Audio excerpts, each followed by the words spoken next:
Hello guys, welcome to the channel again. This is Abhishek and you are watching Sheikh's Law. तो आज की video में क्या करने जा रहे हैं शेख? तो प्रॉब्लम ये है कि हम कोई भी कोड लिख देते हैं, सबमिट हो जाता है कभी कभी, बट कभी कभी वो टीएलई दे देता है। टीएलई क्या है? Time limit exceed. ये क्यों हुआ? क्या हम इसको टैकल कर सकते हैं? तो ये पूरी चीज़ हम इस पूरी वीडियो में देखने जा रहे हैं। हम कोई भी ऑनलाइन प्लेटफॉर्म पे कोड करते हैं तो वहाँ पे यार कंस्ट्रेंट लिखा होता है। What is the meaning of constraint और वो क्यों लिखा है वहाँ? तो ये पूरी चीज़ जानना बहुत ज़रूरी है। यही आपको एक बेटर कोडर बनाएगी, क्योंकि आप कोड एन स्क्वायर भी लिख दो, कभी कभी वो सबमिट हो गया, बट आपको क्या पता यार ऑप्टिमल क्या है उसका। तो ये जानना बहुत ज़रूरी है किसी क्वेश्चन का कि वर्स्ट क्या है, जिससे आप उसका ऑप्टिमल लिखो। तो ये पूरी चीज़ें हम इस वीडियो में देखने जा रहे हैं, तो एंड तक देखना। अगर अच्छी लगती है तो सब्सक्राइब करो और कमेंट में लिखो भाई अच्छी लगी, नहीं तो समझ गए ना। तो देखते हैं वीडियो। कभी भी हम कोई भी लीड कोड में प्रॉब्लम करते हैं सॉल्व, तो हम बस सॉल्व कर देते हैं ये देखे बिना कि इसकी टाइम कॉम्प्लेक्सिटी क्या रिक्वायर है पर्टिकुलर टेस्ट केस के लिए। तो जिसको नहीं पता कंस्ट्रेंट क्या है, तो आप कोई भी क्वेश्चन देखते हो तो उस पे एंड में लिखा होता है कि ये कंस्ट्रेंट्स हैं उसके। तो मैंने कुछ रैंडम प्लेटफॉर्म्स के कंस्ट्रेंट्स शो करे हैं यहाँ पे, जो कि इस तरह ही दिखते हैं हर जगह। किसी किसी में एक्सपेक्टेड टाइम कॉम्प्लेक्सिटी ये सब बता देते हैं, बट मोस्टली नहीं बताते क्योंकि वो आपको लिखना होता है। ठीक है। तो इन कंस्ट्रेंट्स का क्या यूज़ है, एंड इससे हम क्या कैसे हम टाइम कॉम्प्लेक्सिटी फाइंड कर सकते हैं किसी भी एल्गोरिथम को लिखने की, कि जिससे टीएलई ना आए। क्योंकि क्या होता है कभी कभी प्रॉब्लम रिक्वायर होता है कि ओ ऑफ एन में लिखो आप, बट हम क्या करते हैं ओ ऑफ एन स्क्वायर में लिख देते हैं, एंड कुछ टेस्ट केस पास हो जाते हैं, बट आगे जाके अगला जैसे ही टेस्ट केस आता है तो वो टीएलई दे देता है। तो ये पूरी चीज़ें हम इस पूरी वीडियो में देखने वाले हैं, एंड इसी पे पूरा डिस्कशन होगा। तो मैं एक एग्जांपल देता हूँ आपको ये कंस्ट्रेंट का कि क्या है ये कैसे है। तो सपोज आपके पास n number of n given है, एन से जैसे 6 है यहाँ पे। तो ये है साइज ऑफ एरे। आपके पास एक एरे है जिसके अंदर 6 एलिमेंट है एंड एरे की साइज है 6। तो एक कंस्ट्रेंट गिवन है कि जो आपका एन है वो एक भी हो सकता है और वो 10 की पावर 8 भी हो सकता है। यानी कि अगर यहाँ पे 6 है तो 6 एलिमेंट्स है, ऐसे ये 10 की पावर 8 एलिमेंट्स भी हो सकते हैं। ठीक है। और एक और कंस्ट्रेंट यहाँ पे दे रखा है कि एरे ऑफ आई, जो भी एलिमेंट होगा पर्टिकुलर एलिमेंट, वो 10 की पावर 8, मतलब 10 की पावर 8 साइज का एलिमेंट हो सकता है, यानी कि 1 0 0 0 0 0 ऐसे करके। सो ये क्यों गिवन है? जैसे हम सी प्लस प्लस इन सब में हम डिफाइन करके चलते हैं कि हम इंट ले रहे हैं। तो अ, अगर हम पर्टिकुलर इस एरे को हम इंट मान के चलेंगे, तो अगर इसने बोल रखा है कि 10 की पावर 8, तो हाँ हम इंट ले सकते हैं। बट जैसे ही हम 10 की पावर 12 कर देंगे, अगर यहाँ पे 10 की पावर 12 होता, तब हमें यहाँ लॉन्ग लेना पड़ता। तो ये इसके लिए है। तो आई थिंक ये चीज़ मेंशन कर दी तो हमें पता चल गया कि हमें लॉन्ग लेना है कब और कब हमें इंटीजर लेना है। यहाँ पे अगर इससे बड़ी वैल्यू होती तो हमें लॉन्ग लॉन्ग लेना होता। ठीक है। तो एक तो ये हमें पता चल गया कि ये क्यों गिवन है यहाँ पे। अगला, अब आते हैं 10 की पावर 8, 10 की पावर 4, 10 की पावर 6। हमें कैसे पता चल रहा है यार कि कौन से टाइम का हमें लिखना है, ओ ऑफ एन का लिखना है। जिसको नहीं पता ओ ऑफ एन स्क्वायर कैसे निकालते हैं, वो मैं अभी बता देता हूँ आपको। तो ऑनलाइन प्लेटफॉर्म्स होती है ना, उस वहाँ पे जो उनकी सीपीयू की पावर है पर्टिकुलर टेस्ट केस को रन करने की, वो 10 की पावर 8 है, जैसे मैंने यहाँ पे मेंशन कर रखा है। ठीक है। इसलिए हम अभी अपना बेस लेके चलते हैं कि ओ ऑफ एन के लिए तो हमें पता है कि 10 की पावर 8 होना चाहिए। ठीक है, अब इसी से हम क्लासीफाई करते जाएंगे अपना पूरा प्रॉब्लम, एंड समझ आ जाएगा तुमको आराम से। तो जिसको नहीं पता time probability O of N O of one क्या होता है, तो वो बता देता हूँ। देखो, जैसे ये एक ऑपरेशन है b = 5, एंड मैंने ये बोल दिया कि आपको ये फाइंड करना है a = b+10। तो आप तो बस झटाक जो कोड है वो एक बार में कर देगा, 5 यहाँ डाल के 15 कर देगा, जिसको हम बोलते हैं कांस्टेंट टाइम में इसने कर दिया। ठीक है, यानी कि एक पर्टिकुलर लाइन को एग्जीक्यूट करने में उसको एक एक सेकंड का टाइम लगा। अगर मान लो एक का ही करा तो 1 सेकंड का टाइम लगा।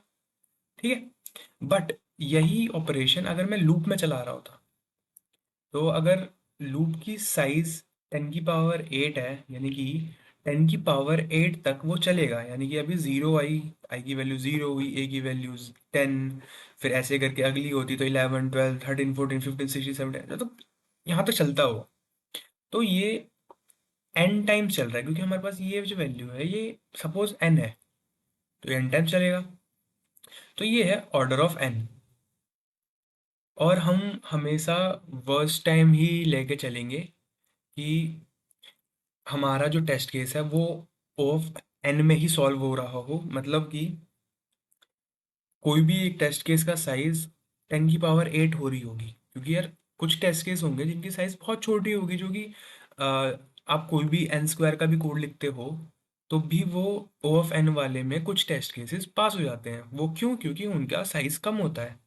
तो हम ट्राई करेंगे कि हम कोई भी एल्गोरिदम लिखें, हम ये लेके चलेंगे कि सारे टेस्ट केस 10 की पावर 8 है। मतलब अगर वहाँ गिवन है कि कंस्ट्रेन में कि क्या है, वो 10 की पावर 8 है, 6 है, तो उस हिसाब से लेके चलेंगे।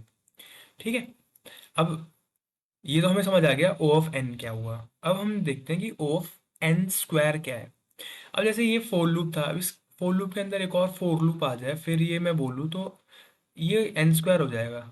अब ड्राई रन भी कर सकते हो, पहले आई की वैल्यू हुई ज़ीरो, जे की वैल्यू हुई मान लो ज़ीरो, तो ये हुआ ज़ीरो+0, ए की वैल्यू हुई ज़ीरो। दूसरे केस में आई जे की वैल्यू इंक्रीमेंट होगी, और जे जब तक अपना टर्मिनेट नहीं होगा तब तक हम वापस आई पे नहीं आएंगे। फिर आई की वैल्यू होगी 1, फिर हम जे पूरा चलाएंगे एन तक, फिर आई की वैल्यू होगी 2। तो ये इसलिए एन स्क्वायर है, क्योंकि हर बार हम मतलब करते जा रहे हैं उसमें। ऐसे ही इसके अंदर एक और फॉर लूप होता तो वो एन क्यूब हो जाता। तो थोड़ा बहुत समझ आ गया होगा। ठीक है, तो मैं टाइम कॉम्प्लेक्सिटी पे बात नहीं कर रहा, मैं अभी कंस्ट्रेंट की बात करता हूँ। तो अभी हम कैसे करते हैं, हम क्या करते हैं कि हमने कोड लिखा, हमने प्रॉब्लम्स पढ़ी, हमने कंस्ट्रेंट नहीं देखा, हमने कोड लिख दिया। अब आपका जो कोड है वो एन स्क्वायर आपने लिखा है। ठीक है, अब वो क्या हुआ कि यहाँ पे टेस्ट केस है, ये ऑनलाइन आपका एडिटर है, वहाँ पे अंदर यहाँ पे टेस्ट केस लिखे हुए हैं। पहला टेस्ट केस आपका पास हो गया, दूसरा पास हो गया, बट तीसरा वो रो गया, क्योंकि इसका साइज था 10 की पावर 8। ठीक है, आपने क्या लिखा है, एन स्क्वायर वाला कोड। इसका मतलब कि आपका जो टाइम प्रोबेबिलिटी हो रही है पर सेकंड, वो क्या कर रहा है, 10 की पावर 8 का स्क्वायर, यानी कि 10 की पावर 16। इतना इसको प्रोसेसिंग चाहिए पर सेकंड करने के लिए इस कोड को, बट आपके सीपीयू की पावर है 10 की पावर 8। इसलिए ये टेस्ट केस फेल हो जाएगा और ये आपको टीएलए रिटर्न कर देगा। सो इस चीज़ से हमें बचना है। तो रिवर्स इंजीनियरिंग करनी पड़ेगी हमें, हमें पहले कंस्ट्रेंट देखना होगा, कंस्ट्रेंट के बाद हमें अपने एल्गोरिथम को ऐसा करना होगा कि वो अगर मेंशन्ड हो कि ओ ऑफ एन, तो हमें ओ एफ एन में लिखना है या एन लॉग एन में लिखना है। ठीक है, अब कहीं कहीं ये भी लिखा आता है कि आपके पास ना हर टेस्ट केस की जो टाइम लिमिट है वो 1 सेकेंड है, 2 सेकेंड है, 3 सेकेंड है। ये क्या है? अब मैंने ये बोला कि पर्टिकुलर सेकंड आपके जो कंपाइलर की पावर है, सीपीयू की जो पावर है वो 10 की पावर 8 है। अब मैं बोलता हूँ कि पर सेकंड, मतलब मैंने टाइम लिमिट में बोल दिया 1 सेकंड में वो करता है, तो मतलब 1 सेकंड में आपकी लिमिट है, और आपका सीपीयू हर सेकंड मतलब करता है 10 की पावर 8। तो आप मल्टीप्लाई कर दोगे, यानी कि 1 सेकंड में ये 10 की पावर 8 कर देगा। अगर 3 होगा तो टाइम कॉम्प्लेक्सिटी क्या होगी आपकी पर टेस्ट केस की, वो ये होगी 3 × 10⁸ सो 3 × 10⁸ रहेगी आपकी time complexity for each test case.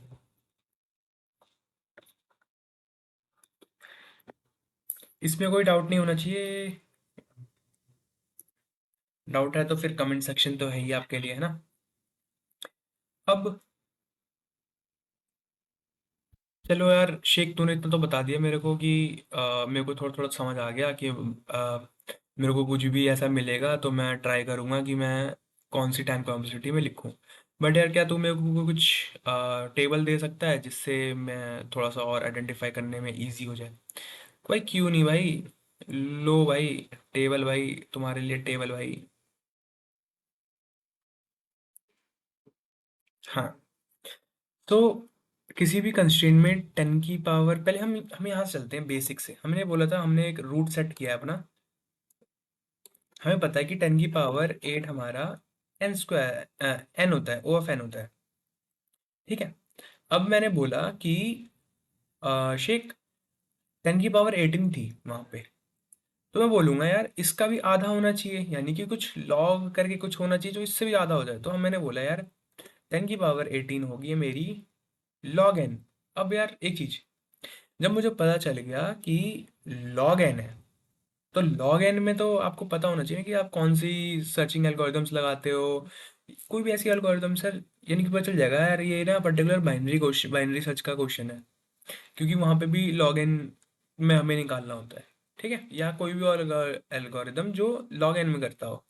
ठीक है। तो एक तरह से कुछ कुछ अप्रोचेस आ जाएंगी आपके पास। इसके बाद आते हैं हम कि हमारी ना पर टेस्ट केस की टाइम कॉम्प्लेक्सिटी थोड़ी कम हो गई। ये हो गई 10 की पावर 6। तब मैं बोलूंगा कि यार एन लॉग एन, ये ये टाइम कॉम्प्लेक्सिटी का हमें कोड लिखना है। यानी कि एन भी लिख सकते हैं, प्लस हम कुछ उसमें एक्स्ट्रा भी ऐड कर सकते हैं लॉग एन का। समझ रहे हो। तो ये एन लॉग एन का लिख सकते हैं हम। अब कोई ये मत बोल देना कि भाई 500 थे और मैंने ओ ऑफ एन का लिख दिया तो ये गलत बता रहा है। क्यों? क्योंकि मैं वर्स्ट बता रहा हूँ। 500 टेस्ट केस में ओ ऑफ एन क्यूब वाला जो कोड है वो चल जाएगा। उससे पहले एन स्क्वायर भी चल जाएगा, एन लॉग एन भी चल जाएगा। बट भाई n की पावर 4 ये नहीं चलेगा। ठीक है। तो ऐसे ही 10 की पावर 4 गिवन हो तो मैं समझ जाना भाई कि एन स्क्वायर होगा। क्यों? क्योंकि 10 की पावर 4 का आप मल्टीप्लाई करोगे तो ये 10 की पावर 8 हुई। 10 की पावर 8 हुई ओ ऑफ एन, यानी कि अपना जो सीपीयू है 10 की पावर 8 तो हैंडल कर ही लेता है ना, इसलिए एन स्क्वायर हो गया। ऐसे ही थोड़ा सा कम किया हमने, आधा कर दिया, 500 कर दिया, तो ये हो गया अपना आधे से भी कम कर दिया, तो 500 टेस्ट केस है तो इसके लिए एन क्यूब चल जाएगा।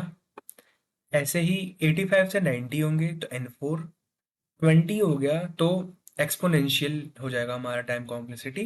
अब हमें पता है कि एक्सपोनेंशियल में हम क्या करते हैं, एक्सपोनेंशियल में हम रिकर्जन करते हैं। तो कोई भी क्वेश्चन हो जिसमें 20 हो तो समझ जाना कि यार एक बार ट्राई कर सकते हैं रिकर्जन, क्या। ठीक है। एंड ऐसे ही 11 हो तो n फैक्टोरियल। ये भी वर्स्ट है, इससे पहले वाले भी यूज कर सकते हैं। तो अगर ऐसा कुछ आता है तो हम, कुछ नहीं बन रहा तो हम n फैक्टोरियल वाला भी कोड कर सकते हैं। तो मेरे हिसाब से इसमें कोई प्रॉब्लम नहीं आनी चाहिए। एंड कुछ भी प्रॉब्लम आई तो आप कमेंट सेक्शन खुलाइए एंड कमेंट करना। तब तक मिलते हैं, बाय।